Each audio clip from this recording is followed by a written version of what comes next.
Olá, tudo bem? Nós chegamos ao nosso quinto estudo, né, sobre reavivamento espiritual. Eu queria que você entendesse que nós precisamos da presença do Santo Espírito em nossa vida, porque só assim nós vamos conseguir levar o nome de Jesus Cristo a todas as pessoas, né? Que o nome de Jesus Cristo tem poder. Quando as hostes inimigas ouvem o nome, né, de Jesus Cristo na linguagem do português, da linguagem brasileira, português brasileiro, ele treme, né, que na linguagem hebraica é Yeshua, né? Mas na nossa linguagem também é traduzida é Jesus Cristo, tem poder. E para a gente falar com poder, a gente precisa da presença de Deus, a Shekinah dentro da nossa alma. E esse quinto estudo ele vai falar sobre as condições para a igreja, todos, né, dentro da igreja, receber o Espírito Santo.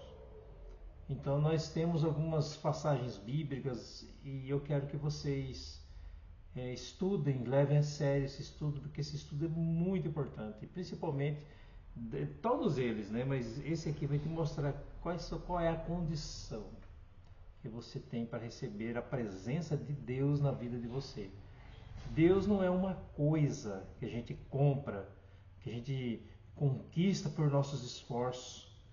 Deus é um amigo, é uma pessoa. E a gente tem que conquistar a confiança desse amigo que nos ama. Essa é a condição, né? Uma das condições. Mas aqui nesse estudo eu vou estar revelando mais coisas. Como que você vai conquistar a confiança desse amigo que é tão querido, tão puro, tão presente? Em tudo que nós fazemos ele é presente. Então eu queria convidar vocês a nós fazermos uma oração para nós podermos começar esse estudo bíblico, tudo bem? Vamos fazer isso? Então fechem seus olhos e vamos fazer essa oração. Oh meu Deus, Santo Espírito, o Senhor é nosso amigo, o Senhor é nosso Deus. O Senhor é um Deus que nós somos criaturas e nós precisamos reverenciar o Senhor e adorar o Senhor em verdade, com todo o sentimento, com todo o nosso pensamento, todo o nosso ser. Que a nossa carne, nosso sangue seja do Senhor, porque o Senhor é Deus, o Senhor que conduz o universo. Eu peço que o Senhor venha iluminar a mente desse amigo, dessa amiga que está fazendo esse estudo sobre o Senhor, ó Pai. E esteja comigo aqui.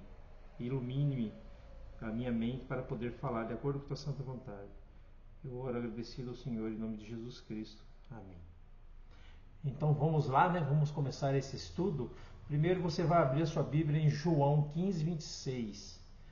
E vamos ler a palavra de Deus. Qualquer coisa você pausa o vídeo, abre no capítulo, no versículo, despausa o vídeo e leia junto, tá bom?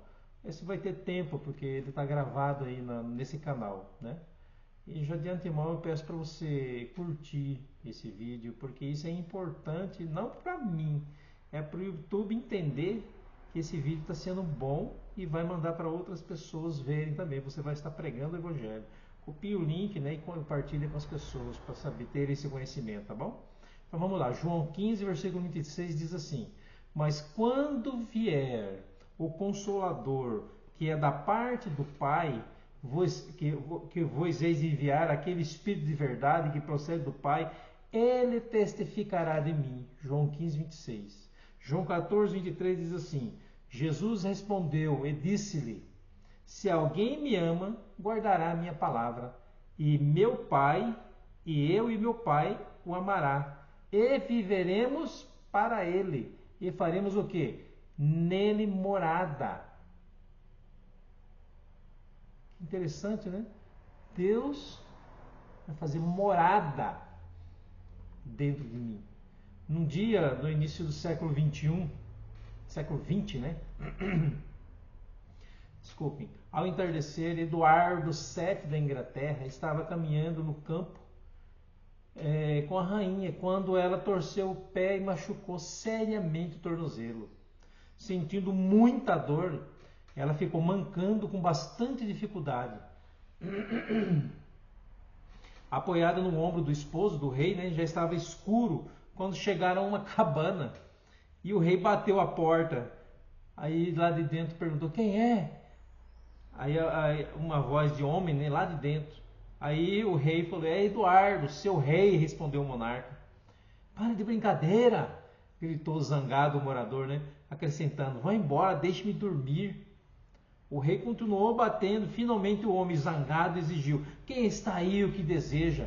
Repito: sou Eduardo, rei, por favor deixe-me entrar. Aí ele saiu todo bravo: falou: vou ensinar a não atormentar um homem que está querendo dormir, rugiu o morador, levantando-se da cama, né? Abrindo bruscamente a porta, descobriu para o seu grande embaraço que era mesmo o rei. Desculpando-se profusamente, né? Convidou o casal real para entrar e providenciou ajuda imediata. Anos mais tarde, ao relatar o incidente, o homem observou: e pensar que quase mandei embora sem abrir a porta, né, o rei, né? Quase 2000 anos, Jesus falou: quando vier o Consolador, o Espírito Santo, que eu da parte do Pai vos enviarei, João 15, 26. E viveremos para ele, neles o quê? Faremos morada. Deus vai fazer morada dentro da gente. Ele faz nos dias de hoje, graças a Cristo. A Trindade determinou que só através do Espírito Santo, Deus Pai e Jesus viriam fazer morada em nós, dentro de nós. Estes maravilhosos visitantes estão prontos para nos ajudar.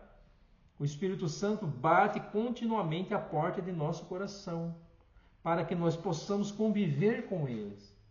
Mas é necessário que nós cumpramos algumas condições, que são simples, para que essa experiência seja uma completa realidade em nossa vida. Quais são essas condições para receber o Espírito Santo? Primeiro, quando a gente valorizar a sua presença, sentirmos sua necessidade. Antes do Pentecoste, os apóstolos dedicaram 10 dias para apreciar e suplicar o Espírito Santo em sua vida. Em Jerusalém, né? Lá em Jerusalém, no cenáculo, né? Em Atos 1,4, diz assim: e estando com eles, determinou-lhes que não se ausentassem de Jerusalém, mas que esperassem a promessa do Pai, que disse: de mim ouvistes. Outra condição, né? Dentro dessa primeira, são A, B, né? Esta promessa não é apreciada. Ela não é apreciada. E por que ela não é apreciada? Porque as pessoas não estão querendo, a gente tem que querer.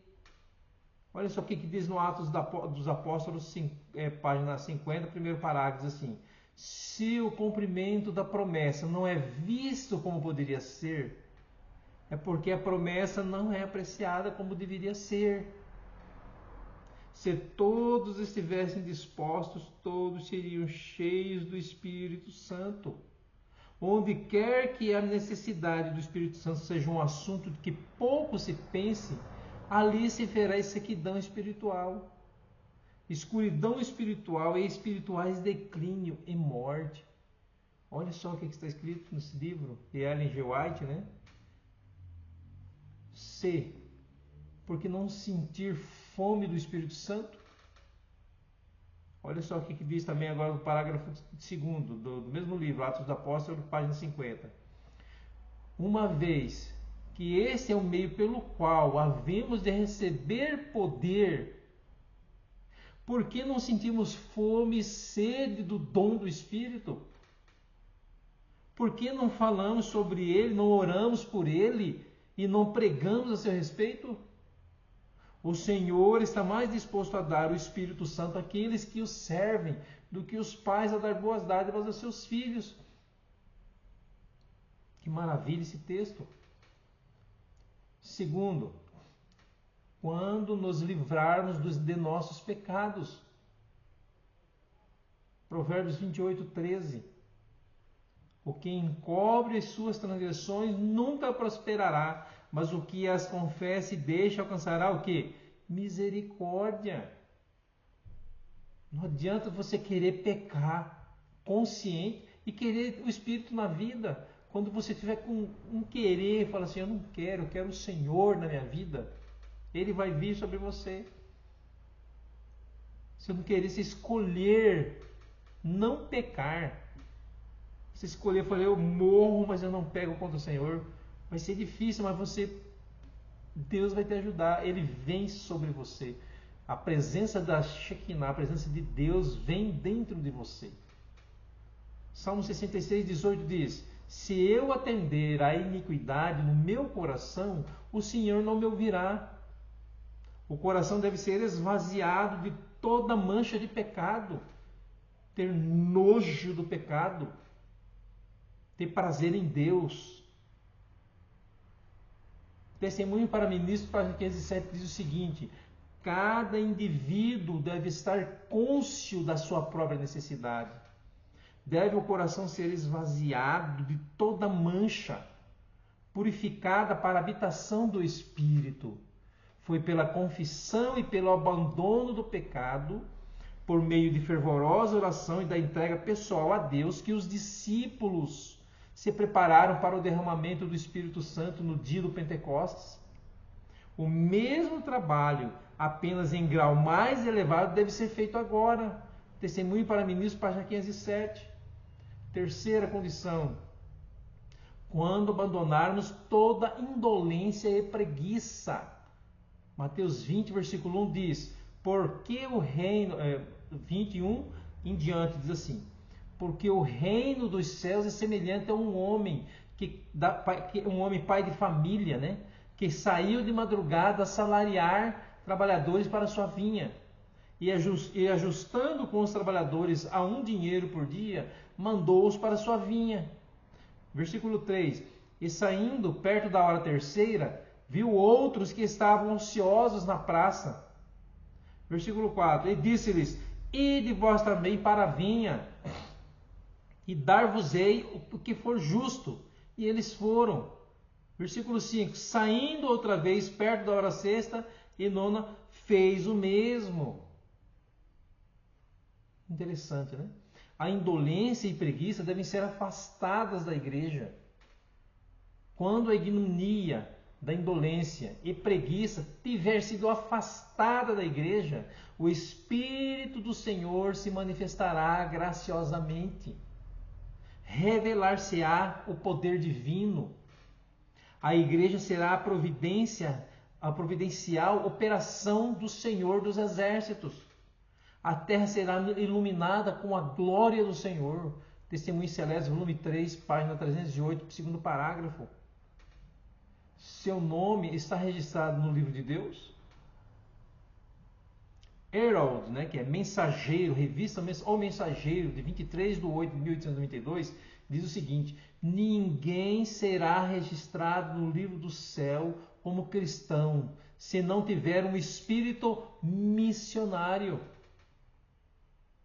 Quarta condição: quando eliminarmos todas as divergências.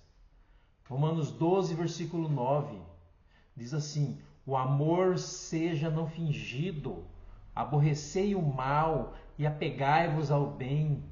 Versículo 10, amai-vos cordialmente uns aos outros com amor fraternal, preferindo-vos em honra uns aos outros. Todas as divergências haviam sido postas de lado no Pentecostes nesses 10 dias. Notai que só depois de haverem os discípulos entrado em união perfeita, quando não mais contendiam pelas posições mais elevadas, foi o Espírito derramado. Estavam unânimes, todas as divergências haviam sido postas de lado. Atos 4:32 diz: E era um o coração e a alma da multidão, dos que criam, e ninguém dizia que coisa alguma do que possuía era sua própria, mas todas as coisas eram comuns. Testemunho Celeste, volume 3, página 211, primeiro parágrafo, diz isso. As divergências conspiram contra a obra do Espírito Santo. O Espírito Santo não pode ser derramado porque divergências, amargura entre membros da igreja abunda inveja, ciúme, maldosa suspeita, falar maldoso, são de inspiração satânica e conspiram contra a obra do Espírito Santo. Testemunhos Seletos, volume 6, página 42. A quinta condição, quando os membros da igreja estiverem convertidos. Joel 2,11 diz o seguinte: e o Senhor levantará a sua voz diante do seu exército, porque muitíssimo grande é o seu arraial, porque poderoso é executando a sua palavra, porque o dia do Senhor é grande, muito temível, e quem poderá suportar? Versículo 12: ainda assim, agora mesmo, diz o Senhor, convertei-vos a mim, de todo o vosso coração, sentimentos, e isso com jejuns, e com choro, e com pranto. Existem membros que nunca foram convertidos. O Senhor não opera agora no sentido de trazer muitas almas para a verdade por causa dos membros da igreja que nunca se converteram e dos que uma vez se converteram, mas se extraviaram. Evangelismo, página 110, segundo parágrafo. Conversão, não apenas batismo. Evangelismo, página 319, diz o seguinte: a salvação não está em ser batizado, em ter nosso nome nos livros da igreja, nem em pregar a verdade, mas em uma viva união com Jesus Cristo para ser renovada no coração, trazendo as obras de Cristo em fé, trabalho de amor na paciência, a mansidão e na esperança. Evangelismo, página 319 diz isso, que eu já falei. Sexta condição: quando uma pessoa está inteiramente vazia do próprio eu. Todo falso Deus é expulso da alma. E Obreiros Evangélicos, página 287, primeiro parágrafo, diz o seguinte: quando uma pessoa está inteiramente vazia do próprio eu, quando todo falso Deus é expulso da alma, o vazio é preenchido com a comunicação do Espírito de Cristo. Essa pessoa possui a fé que purifica a alma, da alma de Cristo, né? Essa pessoa possui a fé que purifica a alma de contaminação. Está de conformidade com o Espírito e pensa nas coisas do Espírito. Não confia em si mesma. Cristo é tudo em todos. Obreiros Evangélicos, página 287, primeiro parágrafo, diz isso, que eu já disse. Sétima condição: quando orarmos constantemente com muito fervor, para que o Espírito Santo nos seja concedido. Lucas 11, versículo 9 diz assim, de 9 até o 12 diz assim: e eu vos digo a vós, pedir, dar-se-vos-á, buscai e achareis, batei e abrir-se-vos-á, porque qualquer que pede, recebe, e quem busca, acha, e quem bate, abre-se-lhe-á. Versículo 11: e qual pai dentre vós que seu filho lhe pedir pão, lhe dará uma pedra? Ou também se lhe pedir peixe, lhe dará por peixe uma serpente? Ora, também se lhe pedir um ovo, lhe dará um escorpião? Versículo 13 diz o seguinte: pois se vós, sendo maus, sabeis dar boas dádivas aos vossos filhos, quanto mais dará o Pai Celestial o Espírito Santo àquele que lhe pedirem. Então, irmãos e amigos e amigas, né? Devemos orar como nunca antes. Obreiros Evangélicos, página 288, diz o seguinte: dia após dia se passa para a eternidade, levando-nos mais próximos do fim do tempo da graça.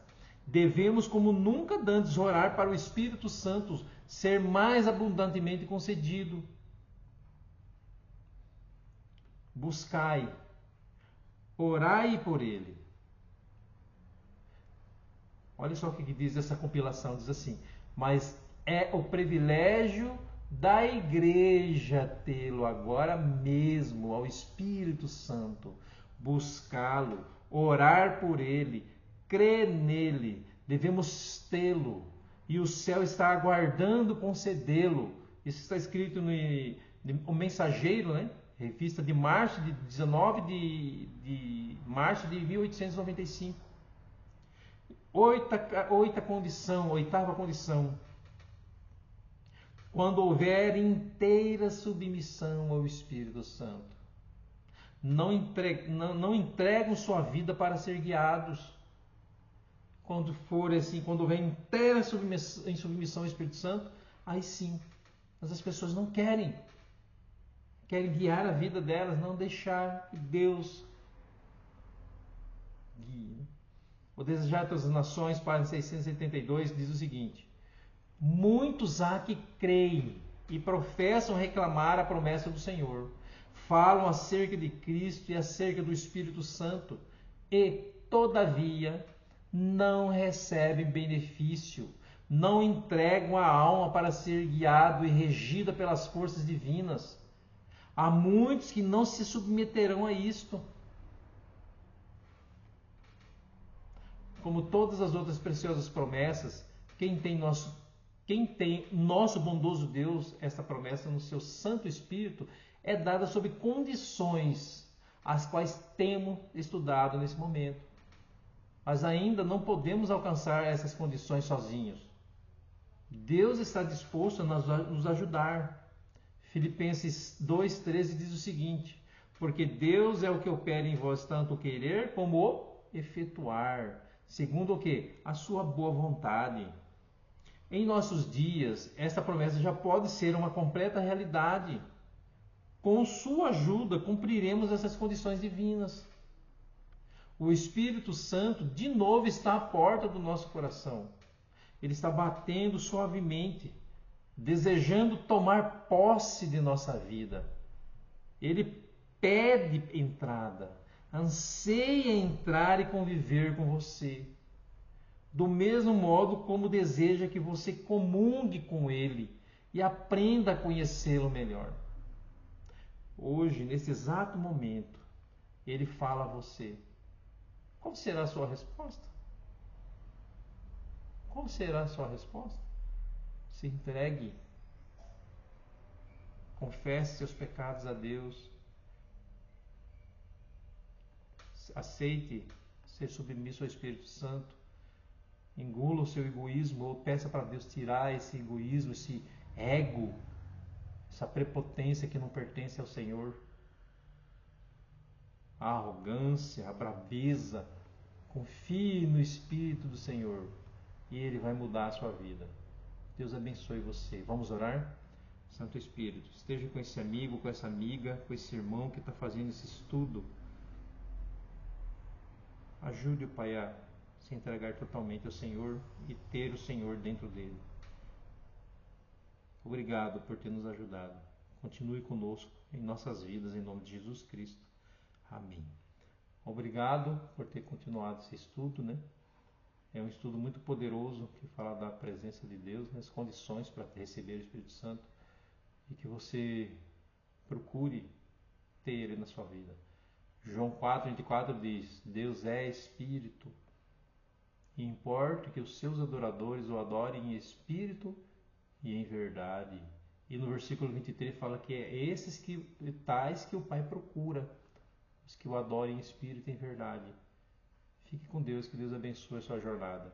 E estamos aqui, vamos continuar. Precisando de nós é só comentar, tá bom? Ou ligar no telefone que está ali na descrição, tá bom? Ou manda um WhatsApp, qualquer coisa.